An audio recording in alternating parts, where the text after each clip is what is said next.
Bum, bum, bum, bum, bum. Bum, bum, bum, bum. Hello, everybody. Oops, we are. All right. We are wine and three today. It's Monday. Time to enjoy ourselves. Monday feels like Wednesday though, for some reason. I hope everyone had a great weekend. We are moving into spring and eventually summer. So our wine selections are going to reflect that. And we actually have a pretty cool, we have a pretty cool episode coming up in late June or early July. We're going to do box wine, which is going to be fascinating. So I will not be drinking the entire box during the session, but we will see how far along box wines have come since we've get to know them a little bit. Oh, there is my fellow partner, Emmanuel Montevecchi. We will actually ask him to come in, and we'll do that right now. Yep, there it is. Oop, a lot of wave now. I've got some entries. Hope we got a wave here. There we go. Oh, there he is. Pete, what's going on? Greetings, Emmanuel. How are you, sir? I'm good. I'm good. How Excellent. are you? Excellent. I got my hair cut, so we're getting ready for spring and summer. So it's going to match our wines that we picked. There you go. Awesome. There you go. Yes. Nice. Awesome. Very good. I'm going to go jumping into this because I'm all raring to go. Nice. It's Monday, but it feels like Wednesday to me, and I feel like I need to just power through my lovely programming here and just enjoy it. So, welcome everyone. I am Pete. I am founder of Great American Nosh. We live by the mantra, eat, drink, and savor. What we offer is food appreciation, food education, cooking instruction, wine and beer education and appreciation. And this is part of our wine education programming, actually wine appreciation as well. Every 2 weeks, Emmanuel Montevecchi, who is my trusted wine guy, you see him below, he picks out two great wines for us to try. And the wine and three-piece, the three-piece is basically three topics: wine variety, wine region, winemakers, the country, could be anything, but it's usually three topics, but we usually have more because we geek out. And we always welcome Q&A during our sessions. Usually our sessions are about 45 minutes to an hour, so hopefully we're not taking up too much of your time. But you are here to enjoy and appreciate wine with us and actually learn something. So this, I'm going to go briefly into this real quick, but and then I'll let Emmanuel have the floor. We are going to Italy tonight. And we are actually going to be focusing on, let me see if we can get in there. We're going into the kind of northeast area of Italy. We're going into actually two regions, actually three names each, believe it or not. Trentino Alto Adige, Friuli Venezia Giulia, I think as I said that right. And they are known for their Pinot Grigios. And now I will let Emmanuel take it from there. So. Oh, okay, Pete. Very nice. Yeah. Right. So we are, we're getting into some Pinot Grigios, where we have one from the area of Frulia. Yeah. Yeah, Frulia, which you just kind of alluding to, Pete. This one right here. Here's this one. Oh, that's the other one. Oh, okay. Yeah. I'm sorry. All right. Yep. We have Sun Goddess, Pinot Grigio. There's a little bit behind this one. I like this one. This is a good choice. Okay. I'm glad you think so. Yes. So what's happening is as we've talked about in the last couple episodes, we're kind of trying to feature some spring and summer whites. Pinot Grigios do sell fairly well. Obviously, for the most part, year round, they'll sell a little bit better, during the hotter months. But that area of Frulia, it's, Venetia is pretty well known. It's pretty entrenched. You showed that little map there. I have it on my Instagram. I have a better one. Yeah. You got a better one. There we go. There we go. I think it was. Yeah, there we go. See that this little section right here? That's Friulia. There it is. And the arrow is on the other region that we're talking about, which is the Alto Adige region. Yep. Yeah, Alto Adige. This one right here is the Albino Armani. Yep. Albino Armani. That's right. Yep. That area is in the Veneto region. So that's lower on the boot there of Italy. Okay. In the south there. It is? Well, yeah, somewhat. I mean, it's not in that same area where Frulia is. Oh, but this one's on this is in the Alto region, right? So this is Alto, but also, yeah, okay. The Vidanish. Okay, that's right. Yeah. Yeah. Yeah, it's in Trento, like Alta Adige Trento. So it's kind of that region right there. And it's sort of like toward the border of, was it Austria or Hungary? Yeah, Austria. You have Germany over there as well? Yep, exactly. Yeah. So all right. They do get some influences from that region there. Mm-hmm.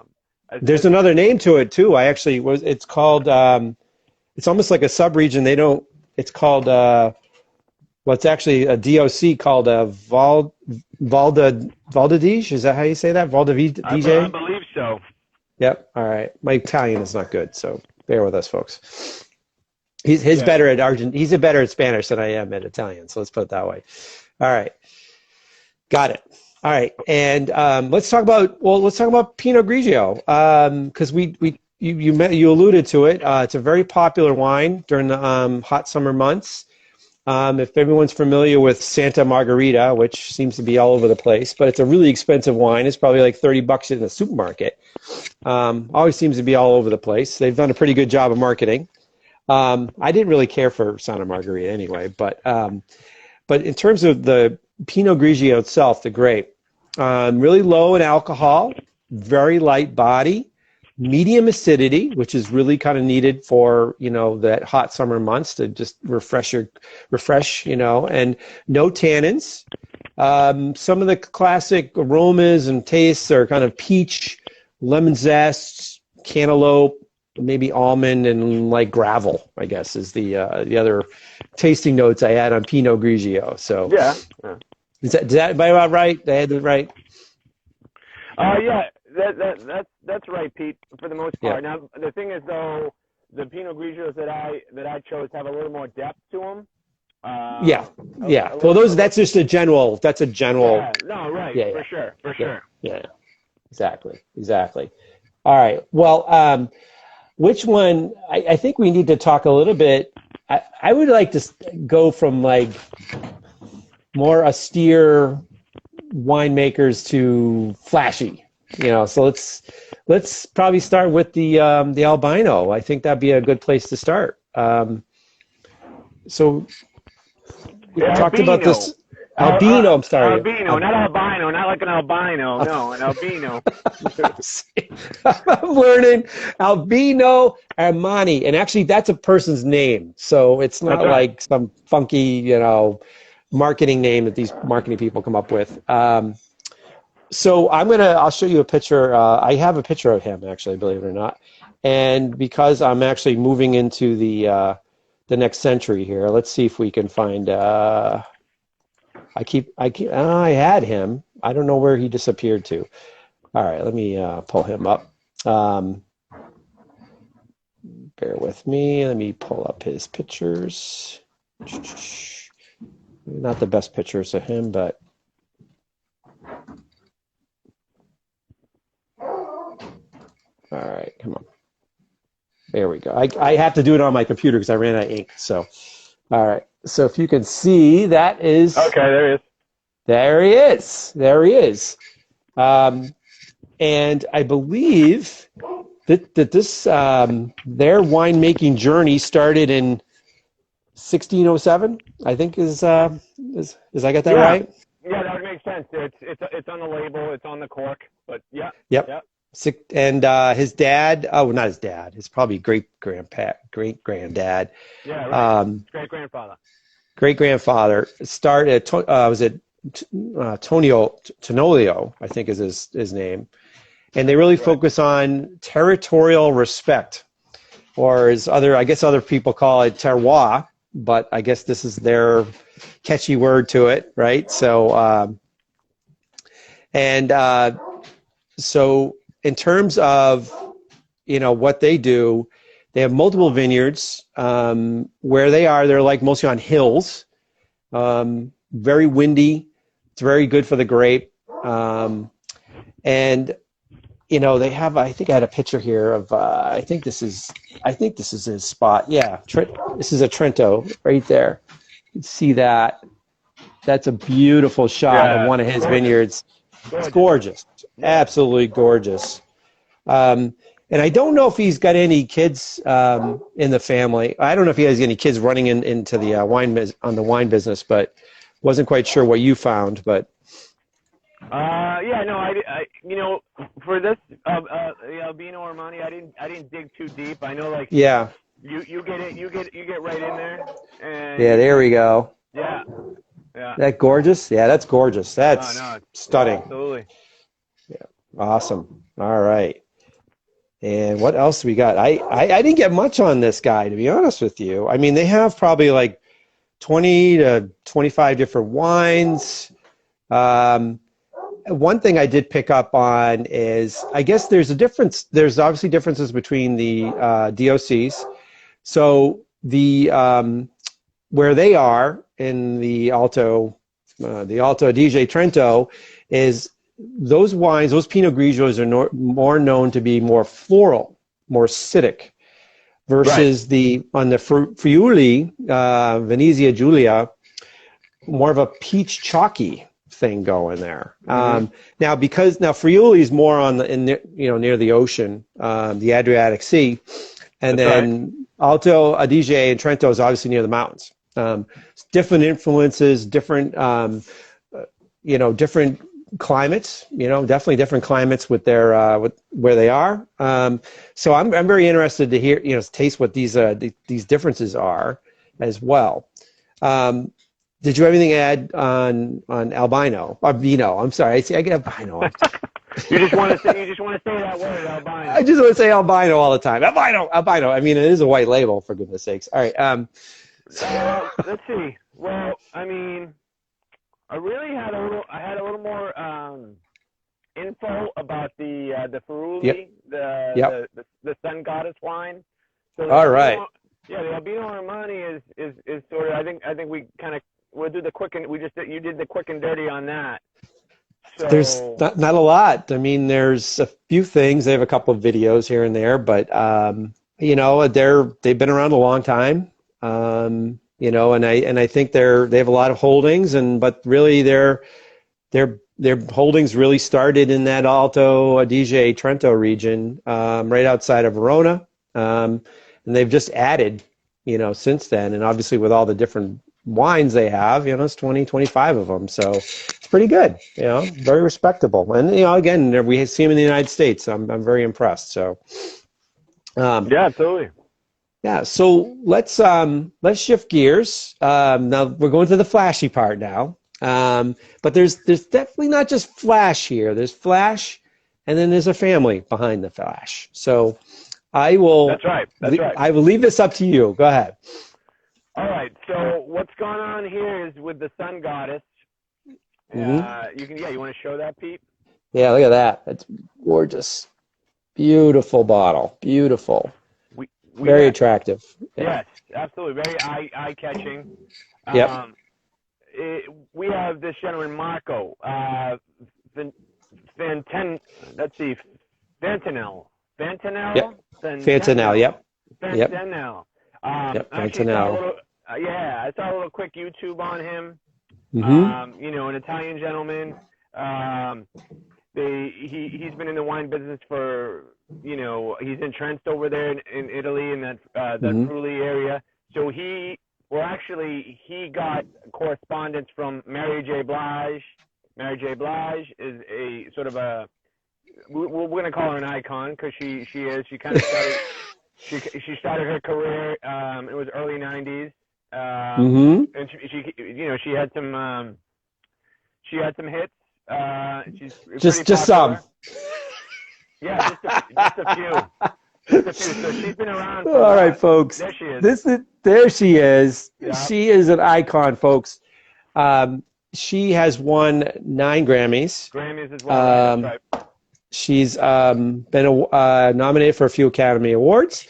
She has sold 50 million albums. And she has a lot of other accolades as well. And you're right. And I heard some story about her. I guess they were on tour somewhere, I think maybe in Europe. And I don't know this person. I don't know this person, but she said something about she was touring with Maxwell or something, and I don't know who that is. Maybe I'm just old-fashioned. Yeah, Maxwell. No, Maxwell's another black sort of hip-hop artist. He's not. Okay. Got it. He's not as well known. He's not as well known as Mary J. Blige.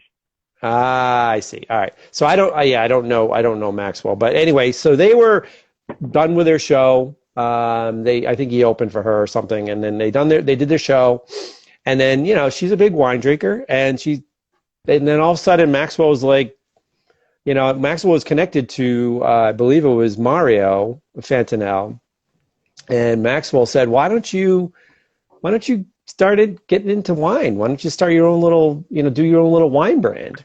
And somehow it resonated with her.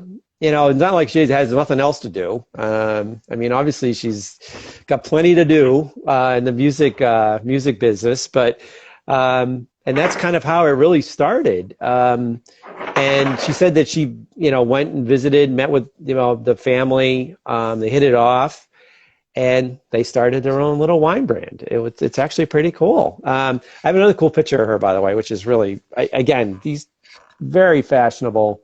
There she is. And these are from the wine, you know, the winery website, not from like other stuff like that she's done. So clearly there's, she's definitely into her fashion. I get that. And I'm impressed. So, and the other thing too, go ahead. Sorry, that's right. So that's Marco Fantanel. They kind of got connected, right? Yeah, Marco's the son. Marco's the son. Mario's the dad, who's right. And then the third generation is Marco, and then there's a brother called Stefano, right? That's right. Yep, exactly. And I believe, what else we got going on here with these guys? 25-year-old vineyard is where these wines are made from. All stainless steel tanks are used. Kind of, you know, it's, again, we're going to find out if the peach chalky thing comes into play or not, or if it's a full body. A lot of interesting things going on with this. So what shall we say we get digging in here? Unless you have something else to add on to the info. I mean, that's all that I had, but. Right. So they debuted in like 2019. They had a Sauvignon Blanc. Where the Sauvignon Blanc only had 5,000 cases. Oh, all right. And the Sun Goddess, the one we're featuring tonight, had 15,000 cases. Okay. All right. And as you can put that bottle up again, Pete, if you don't mind. Yeah, sure. Yeah, sure. Here. So as you can see, the hue on that, you know, I posted it on the Instagram story. You could kind of get away with saying it's an orange wine. Most people that, you know, that don't know, they would consider that an orange wine, just by the sheer color of it and some of the features. But this is a play. But the thing is, it's a play on her. Like this color and this label is a play on her.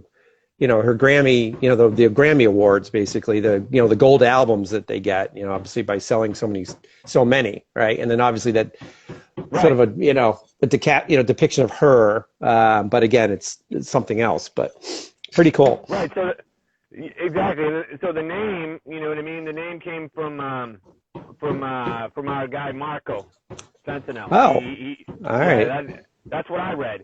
Mm-hmm. He kind of came up with that name, Yeah. and I think they kind of talked about it, and it resonated with Mary. So Yep. that Got was it. that. And then just to let you know, on the label it says Ramato, and Ramato is copper. It means really copper. So right, like that's copper. it. Yeah. That's the method, right? So we're going into that as well. That's a method of winemaking that this particular producer kind of took on, Mm-hmm. where Okay. you have that skin contact, Mm-hmm. for a longer period of time, whereupon you have the maceration as well. I believe Yep. it was about 8 months, where it was sitting in the tank for this sun god. Okay. Yeah, for this sun goddess. And that, with orange wines, that's when we brought that up before in the previous show months ago.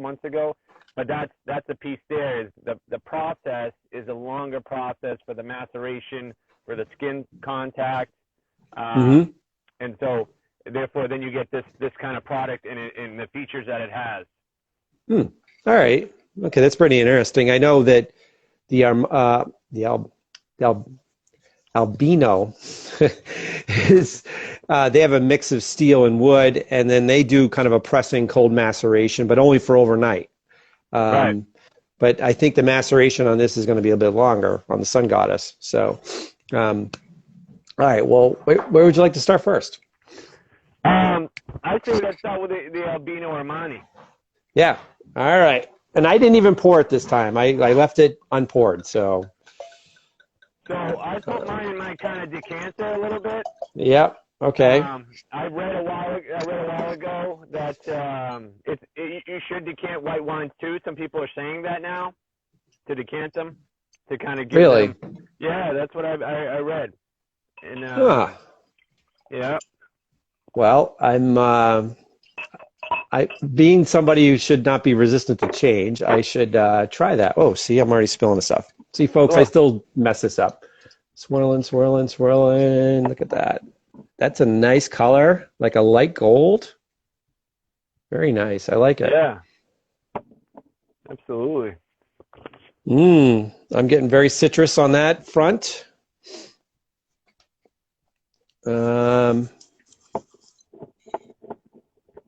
Definitely a floral. I get the floral going on here. I get that. Yeah, little clay, like we've been getting with some of the white wines. A little clay to me, but floral. Yeah. Little clay, not much, not like in your face, No, but subtle, very subtle, very subtle. I'm getting more of a rose, actually. Okay. I might be smelling that as well. A hint. Very interesting. Yeah, it's on the border of that floral citrus thing where I don't know if I'm getting no, I'm not getting grapefruit here, but more of a lemon. Yeah, that would probably go. Yeah, a little lemon. Not much on the zest side, but it's like a floral fruit. So that's the beauty of this, folks. Every time we do this, Emmanuel and I do this, we come up with these different smells and aromas, and just some sort of bleed together, some just stand out on their own. Now, see, I just got a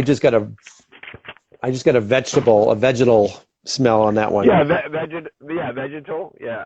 Yeah, vegetal. I think it's more of a leaf of some type. Yeah, not grass. Not almost like a grass, maybe. I don't know. Folks, so you smell bottom, smell the top, then you stick your snout in there. So the way I, the info that I came across, I just put this little tidbit, and then we'll get into the tasting. Yeah. The Albino Armani, it's the way, it was presented on one of the sources on the net was that basically it has some substance, more so than other Pinot Grigios. So it's the Pinot Grigio for the red wine drinkers. That's kind of their tagline, kind of. So, for the people who want the bold white, right? Yeah, they're looking for a little more, because Pinot Grigio sometimes, and I want to say this the right way, they fruity. But also they can be kind of sort of not a lot of variance to them. You know what I mean? Very minimal variance to them. Yeah. Like, you got the Santa Margarita that we talked about earlier, which is a little more sophisticated, a little pricey. Very pricey. Yeah. But, $30 a bottle, almost pricey, but. Yeah. I mean, I've seen it for a little cheaper, but yeah, you could definitely pay $30 for it. It will go up that high. $30 at Shaw's and Stop and Shop, for goodness sakes, or $27.99, depending on when you can buy it. But this is definitely the aromas are evolving on this. Every time I smell it, get something different. I'm getting more of a I'm getting more of a slate, slate/gravel. So it definitely smells like a rock now. A little gravel. Yeah, gravel. A little gravel. Yeah, originally it was more of a citrus, fruit thing, and now it's more of a turned into a vegetal, and then now we got more of a earth. We had I had rose at the original on this, but you said that. That's right. Yeah, it's not more floral than that. I think rose is a less floral than the other ones I'm familiar with. So, all right. You getting all these different ones as well, or? Yeah, I'm getting. I did mention a touch of clay, maybe subtle, very subtle. Subtle clay. All right. But also vegetal. Yeah, there's a little of that, but it's very. Very faint. Muted. Yeah. But it's definitely it definitely is a little inviting. There's no doubt about that. Like I just got a nut smell, so. A nut smell, huh? Like a walnut or almond or something. Maybe, yeah, okay. Got crushed almond almost. Yeah. Yeah, this is complex. Oh, I like this, Emmanuel. I got a complex one here. Well, I go big. I go big or I go home. You know what I mean? That's right. You got to keep those big red wine drinkers engaged, right? Well, for sure. You know what I mean? Because a Pinot Grigio is really not something I gravitate to a lot. I'm going to be honest. It's not something that it's just not, I'd rather drink a Albino first, or like a Sauvignon Blanc, where they're from France, like that Upatui that we put out there one time. That's right, the Patui. Yeah, that's right. The thing is, there's so many different avenues to go down for refreshing white wine. I think maybe Pinot Grigio was that original one, and now with all these others available to us, we've explored Albarinos extensively, Sauvignon Blancs extensively. I think there's so many options now where the Pinot might get overlooked, for the most part. That's right. I mean, we even did white Bordeaux. We did some white Bordeaux, remember? We did some of those. That's right. The Simeon and the Sauvignon Blanc. That's right. That was an interesting blend. That was definitely an interesting blend. Okay. Yikes. Okay, there we go. All right, I am going to go dive it in before I swirl the wine completely out of the glass. Gotta watch you. We gotta watch you. It's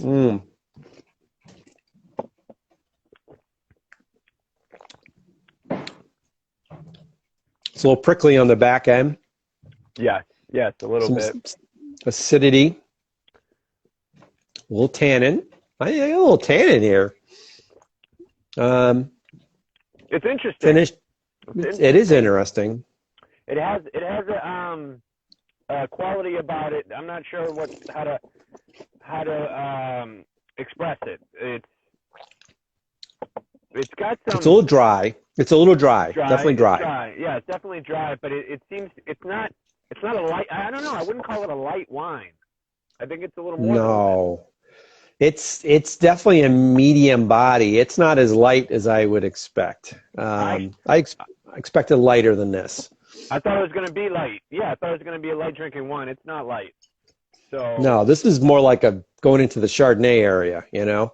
yeah, But that kind of that fuller body white wine, the Chardonnay would, you could probably slip this in on somebody who says it's a Chardonnay. They'd be like, yeah, maybe you're right.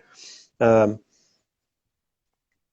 yeah, it's definitely got yeah, the body. It definitely, yeah, medium bodied. And it just has something. You said prickly on the back end. it's prickly.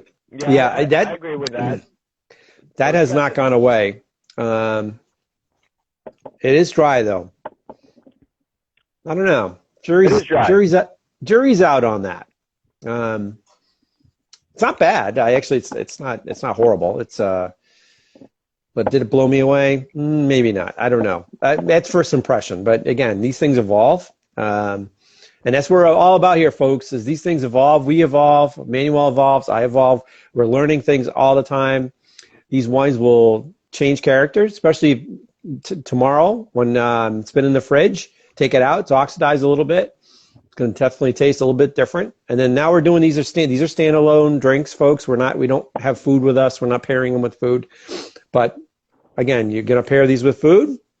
They might have a little bit of a different flavor profile. Depends on how you pair it, of course. But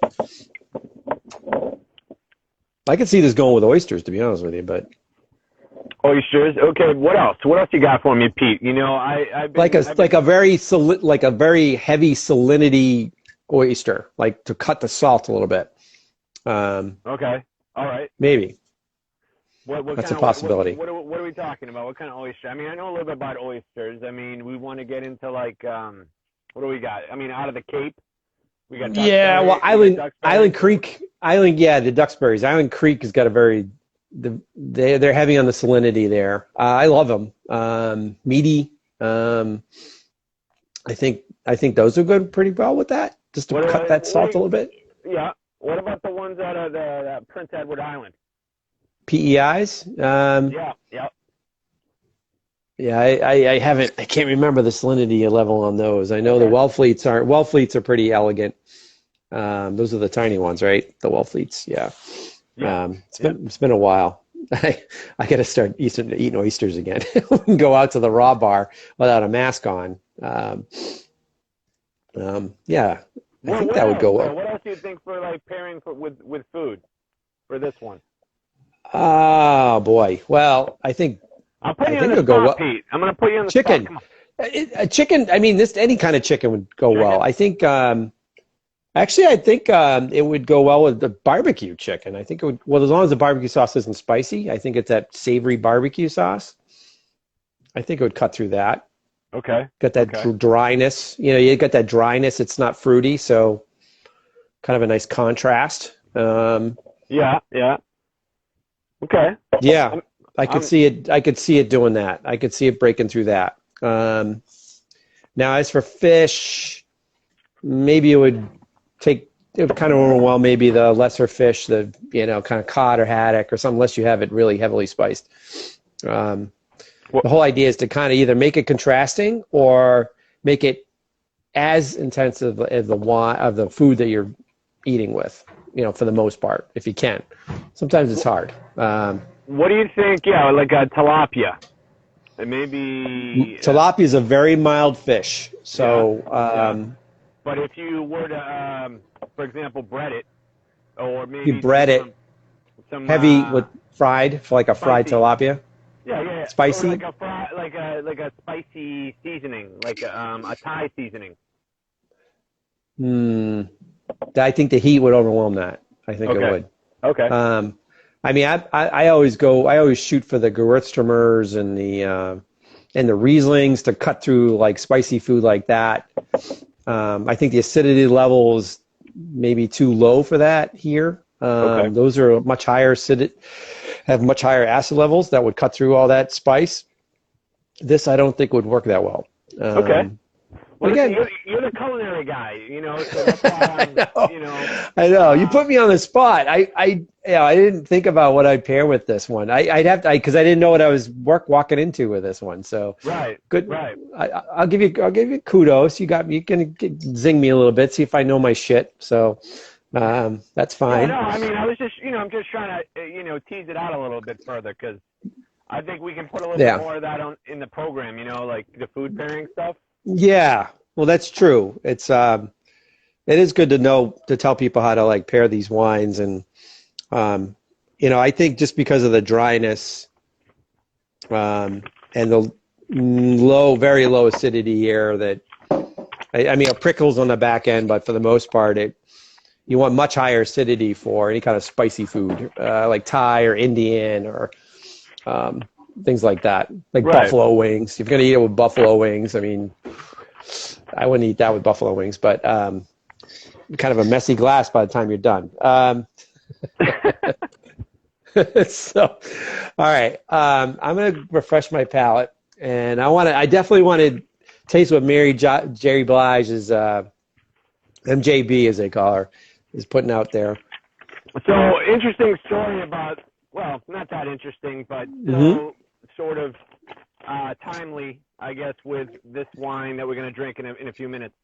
So I had this wine in my wine rack a while ago. I don't know. It was like last summer, and I didn't get a chance to try it then. I kind of wanted to try it because it's one of the few that I've kind of run across that I really kind of had my eye on, and is an orange wine. Gabrielle ended up bringing it over to some mother's house, to one of our kids. They were hanging out and gifted it to her.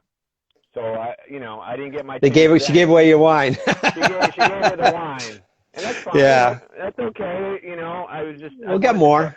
I wanted to. Well, we got it now tonight. I wanted to try it then, but I just didn't have the chance. All right. So, well, now we got your chance. That's the backstory. I like that backstory. That's a good one. Yeah. When you someone snags the wine out of your rack, and you're like, no, not that one. That is beautiful. Yeah, I got it right in this here. Yeah, that looks beautiful. Compared to the Albino, definitely darker, more depth. I can't even see that. Yeah, you can see it if you match it up against a white. So folks, what I'm doing right now is I'm matching up these two wines against a white background to see the contrast. And the Sun Goddess definitely has a lot more gold in it. Fits with her Grammy, her gold platinum, whatever, her gold albums, that she sold, surprised she doesn't have her gold, her Grammy award thing on there, but that's all right. Okay. Well, this is her wine business, she's it's a departure from her music, it's kind of, but, she's kind of a, she's out there, and she's kind of, she's into, like you said, fashion earlier, and she's she's kind of a vibrant kind of person in that, like, the rap community. She is R&B community, however you want to. Sure, she is. I've heard some of her interviews, and obviously I've heard her songs, but her interviews are very interesting, very down to earth. I thought, definitely not a diva per se, but she dresses like a diva, but she's not a diva. Yeah, that's for sure. Yeah, she's got an extensive wardrobe. It's colorful. Yeah. It's very colorful, very fashionable. All right, I'm gonna. Whoa, that's like candy almost up front. Okay. Very, very subtle aromas here. Yes, very subtle. I'm not kidding. Very subtle. It's almost like cotton candy almost, but. Yeah, a little bit. Yeah, there's not a lot. No, I'm not getting a lot on the old factory. But that doesn't mean that it won't drink. It won't drink well. But we talk about balance a lot, and you always like that nice aroma, the inviting aroma that brings you in, the front, the middle, the back when you swallow it. This one's very, and Emmanuel's right. I'm not very light on the olfactory. There's not much coming in here. There's not a lot. There's not a lot. It's. I don't even think there's really anything. I don't really. I'm hoping that this is kind of. I'm not even getting a fruit. I mean. You're right. I agree with that. It's like an unripe pear or something, or unripe peach. Just nothing. There's just. I mean, I got a little candy, bubblegum candy cane, not candy cane, cotton candy thing at the cotton candy at the very beginning, but that wow. That could be a stretch. That could be a stretch though, a little bit. It's a stretch now. Well, I don't smell it now. I've lost it. Yeah. I didn't get any of that really. No. Nothing. Wow, folks. I think this is a first for us. I don't think we've ever had a wine that just hasn't delivered anything on the aroma. Well, I don't know. I thought that we had on the aroma the wine from the country of Georgia. Is that red? Oh no, I thought there was something there. I thought there was more clay gravel thing as well, earthy. Well, I just remember we said it was I used the word unpolished or whatever when we actually drank it. That's right. So it was kind of missing something. Well, before we start diving into this, a shout out to some of my wine folks. Jen, Divine Diary. Salud. Hey, Jen. There you go, Jen. Regine at Shall We Wine. Salud.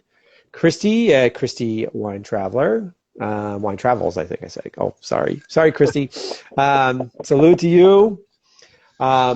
And Maroki, my newer friend at 9 Ounces Please. She's in Canada, along with Jen. Jen's in BC.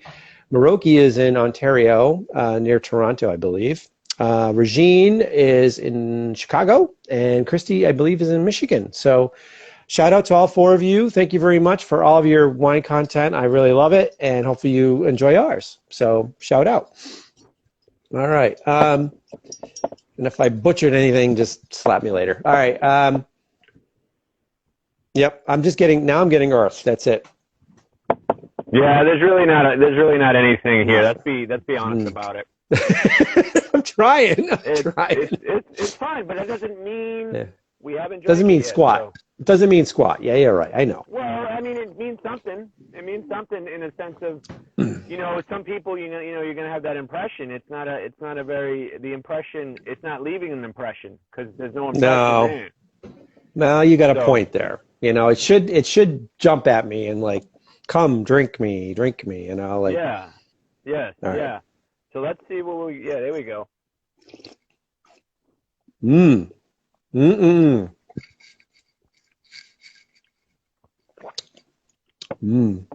All right. Boy, I got a lot of citrus on that front end. Got some citrus there. I got a little citrus, like a lemon, like a lime almost, actually. Yeah, maybe subtle. There's a quality about this one that the other one has as well. So I don't know it's with the maceration piece or this is the one we have now once again for the people. Yep. With the Sun Goddess. Sun Goddess, Mary J. Blige's wine brand, if you can see it here. And then the Albino Armani, that was our other one. And just to show you a comparison of the colors, Sun Goddess is right here. This is Albino. You can see this is definitely a lot darker, more golden color. You're right. There's definitely depth on this one. I would say not dry at all. I think if you have a aversion to dry wines, I think this one, the Sun Goddess, would be a little bit better. You don't think it's dry at all, Pete? I think it has. No, I'm not saying it's not dry at all. I'm in relative to the I think the Albino is drier. This has got some dryness, but not. Absolutely. Yeah, no, I agree with that. Yeah. But what I was thinking too, and I don't know if we can really pinpoint this, but they seem to have a similar quality on, like on The body, like medium body. yeah, like a medium body, but also there's that. Remember, we couldn't with the Albino Armani, Yeah. we couldn't really say what it was. It was like we said vegetal with the Albino Armani. We said we got a lot as far as the aromatics. We got a lot out of the Albino Armani. That's right. But I think we got to do a little back and forth. I think so. I really do. I think to be honest, I just took a waft of the Sun Goddess, and I got a lot of gravel on that one. I definitely got earth, you know. Yeah, I'm getting earth, like just gravel, clay, not clay, gravel. Yeah. All right. Well, let's go back to the Albino. Let's see what we got. Folks, this is a baffling one for us. We've had a few like this. It's pretty fun. This is the fun part of this whole thing, is that he and I don't try these beforehand. We just try them as live, you know? So I don't get a preview of this. I'm not giving you like my pre-made tasting notes. And I know Emmanuel's doesn't do the same either. I mean, we have some tasting notes that we see from the winemakers themselves, but a lot of times they're full of crap. Or I don't know who's doing it, but it's definitely somebody with not our palates. And maybe they have a hyper palate. So. Yeah, no, absolutely, Pete. We don't. We haven't. We've never done that. We do it live.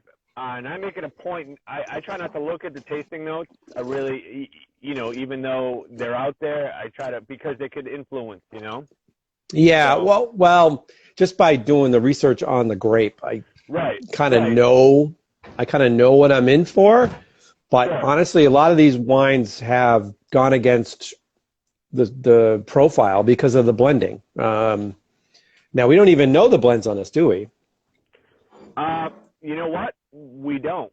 And I don't know. We don't. I couldn't find that, you know. All I'm hearing is, Pinot Grigio, longer maceration. What did we say? With the Albino Armani was stainless steel. Yep. Yeah. Stainless steel. All steel tanks is on the Sun Goddess. Yeah. And the Albino's got a mix of stainless steel and wood. It's interesting, on the Sun Goddess label, it says it's a dry wine. And it is a dry wine, but not compared to the Albino. Well, yeah, I mean, sure. I guess if you took it on its own, I guess, that it could be considered dry. I still consider it somewhat dry, but not as dry. You're right. Not as dry as the Albino Armani. Yeah, Albino's dry. It's dry.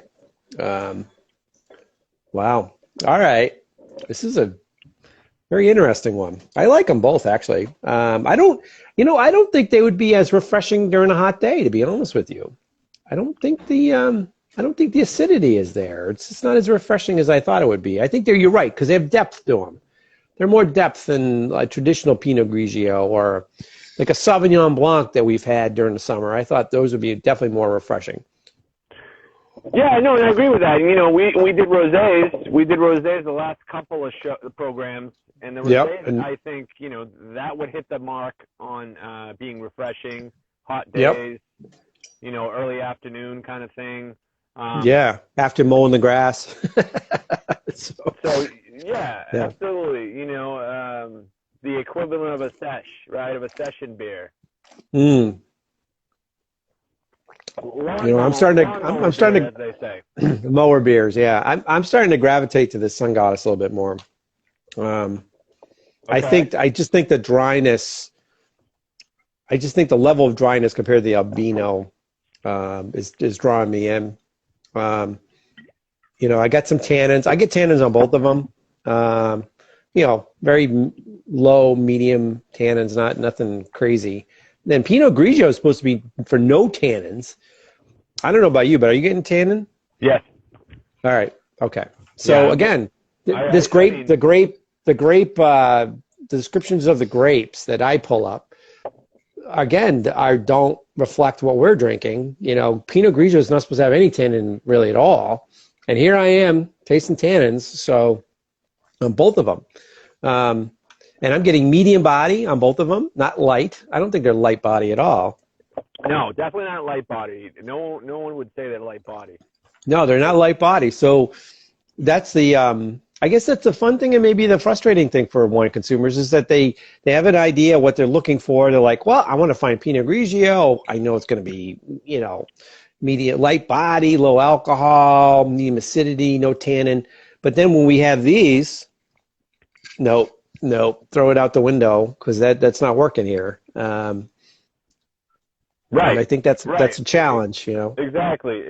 And I think it, you know, like I said earlier, I mean, with the Albino Armani, they might be looking to for fans of that are red wine fans that don't like a light Pinot Grigio because you usually get light, crisp, right? And you know you have that acidity a little bit with the Pinot Grigio too. But not here. The acidity is non-existent. You get some tannins, and then tannins, but not the acidity. Yeah, you're right. Exactly. It's interesting. These almost remind. Well, these don't. I wouldn't say they remind me of the rosés from 2 weeks ago, but they're close. they're a little close in terms of the dryness. Definitely, the body is close enough. But you know, I just had an idea, and it goes a little bit away from our format per se, but maybe we decide, you know, we got time, we decide here tonight which one we like better, and then we match that. We go and go back to a rosé. So it's one of these here. Oh, you mean like a challenge? Like yeah. We've had 2 sessions. This challenge, I'm going to challenge this one. All right, so you're saying we should pull back the black girl magic to go with whoever we pick tonight, right? Is that what you're saying? Yeah, I mean, we could, I like that one a lot. We both like the Black Girl Magic Rosé. I like the Black Girl Magic, yes. But we also did, what was that other one we did? We did the, shoot. Oh, yeah, I have it over here. It was the Choupitière, right? It was French. Choupitière. Choupitière, that's right. I should have known that. The Choupitière. So both that stylistic dry minerality thing. Yeah, exactly. And folks, just so you know, this is Matilda. She actually reached out to, she liked one of our posts, so it was pretty cool. Pretty cool, huh? All right. That's nice. She's you know, she's not just a winemaker, you know? No, she sees the quality of our programming and goes, yeah, they're highlighting my family's winery. Why not? Yeah, they showed a very, very nice picture of myself, and it was it's a little plug. It's a little plug for her. But yeah, that's what I'm thinking. Maybe we could do the Black Girl Magic, and we could decide one of these, which one we want to go with. And you know, not for nothing, but I don't think we need to necessarily go with a theme. But if we did choose, what am I going to say? To do it. If we Sun Goddess, well then, you know what I mean? It's Black Girl Magic, all black owned, black women, and then we have Sun Goddess, Mary J. Blige, being black as well. But I don't know. You're just spitballing now. I love that. So I'm just, you know, freestyling. Oh, you're styling all right. Now you really hit on it. So, I mean, I like the Sun Goddess more than I do the Albino. Albino's okay. I'm definitely sure. I like the Sun Goddess. I think it's. I am more apt to be drinking this one tonight. And that is a great matchup. So now you got Mary J. Blige, you know, the legend, the goddess, the Sun Goddess, against the McBride sisters. Yes. You know, Robin and Andrea. Oh my God, all right, now that's a battle. I like that. And the other thing I like about this now, folks, if you don't know, I started doing this about two years ago, and really this sort of morphed from my wife and I doing Friday night wine fight. So we would just take two similar wines and do what we're not doing this, but we would basically pick the wines we like the most, and the winner would go on to the following week, and then we just do matchups and matchups, and we've kind of suspended that for a while, and I figured this programming was kind of taking that over. So this is going back to my roots of doing a matchup, So I think full circle, a full circle here. So we're going to do a Monday night wine fight in 2 weeks. McBride Sisters versus Mary J. Blige. Oh my goodness! And I mean, not made up. I just kind of came on this just tonight. I didn't have any forethought to that. Yeah, you're gonna have. Well, there's a lot of interesting similarities. Obviously, we just discussed those, but there's some dissimilarities in the fact that McBride Sisters, they're negociants, which basically they source grapes all over. They don't own their own vineyard. And then Mary J. Blige doesn't own a vineyard. She relies on the Fontenelle family to do all that. But then again, she's responsible. Her name's on the, her name's all over, splattered all over the label here. So she's, this is her brand. So very interesting. Okay. All right. I think I'm going to have to dig up my notes from last 2 weeks ago on the McBride Sisters. And then I'm going to have to pull up some music from Mary J. Blige. You could go in the background here. Do a little R&B. We could have that in the intro. You know what I mean? Yeah, that's right. Oh, I like that. I like that a lot. Cool. All right. So Jen from Divine Diary, I hope you like that idea. I think that's a great idea. And Regine was Regine Russo did get one of the grants from their McBride Sisters Foundation that they give back to the community. So Regine is going to be interested in that too. Yeah. All right. That's cool. Yeah. All right. Well, that's all right. You came up with a beaut here. That's definitely a beauty. Thank you. Yeah. I think the dryness is going to match up between Black Girl Magic and this. It's just a question of which one do we like the most. Now we're going to have to do it blind though. I was just about to say that. I think we need to straight up. It's got to be blind. I'm going to get the. I've joked about it before about the brown paper bag kind of format thing, but no, you get the more classy, sleeves that are like I've seen them. They're like black and they're like numbered, or they can just be like black sleeves. Yeah. Or a sock. Sock. Yeah, I don't know. But anyway, my old socks. We can do it blind that way, and I think it's there's fun there. You know what I mean? I think we can kind of compare and contrast and talk about, and maybe we'll be surprised in the one we choose. Each of us choose. That's true. I have been surprised, and folks, when we did we used to do the Friday night wine fight, I've been rather surprised. A lot of the wines we picked have been surprising. We've had a Gruner Veltliner won 4 or 5 weeks in a row. It was amazing. We had some Albinos win. A lot of great wine that we've had, and we didn't even talk about wine value here. I believe this one was the more pricier one, Sun Goddess. I think this one was $17.99. Yeah, right there. I mean, they're right sub 20. Sub 20. Right there. Yeah. Yep. Exactly. And then the Albino. Yeah. How much was the Albino? Was that 13, something like that? No, I think it was a little bit more. Was it a little bit more? All right. I think it was just around $17.99 too, or $18.99. Yeah. All right. Again, sub 20. Again, these are good wines. Sub 20. I mean, come on. I think that, I think that if I had these a little bit more chilled, I think they'd alter the profile a little bit more. But again, I really like to taste the wines a little bit. I don't want them too cold because once you get to like 45 degrees and below, I don't think your tongue can, pick out all these tastes. But right, that's right. All right. So, all right. Now I think we got our program for 2 weeks from now. And then I think once we are vaccinated, fully clear, you and I are going to do a joint session where we can do a Zoom session, and we'll go from there. We'll plan that later. That's for later on. But again, well, I'm going to wrap this up because I don't see any Q&A. But again, two great wines that Emmanuel has picked. We have a Sun Goddess, Mary J. Blige's wine, and we got Albino Armani, been around for 400 years, something like that. So great winemakers.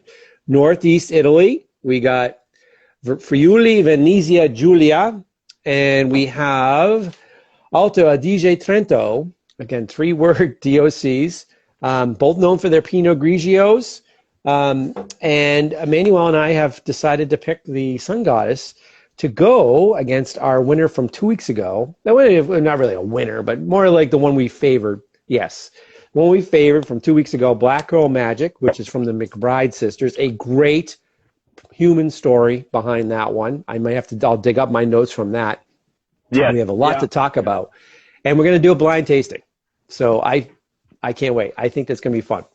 Do you have anything to add to the end to wrap this all up for our folks? Well, no, I just wanted to say, I mean, as far as the wines we've been kind of featuring in the last, three episodes. Yeah. So we've had rosés, and now we have these Pinot Grigios tonight, which, some might consider them orange wines because of the color.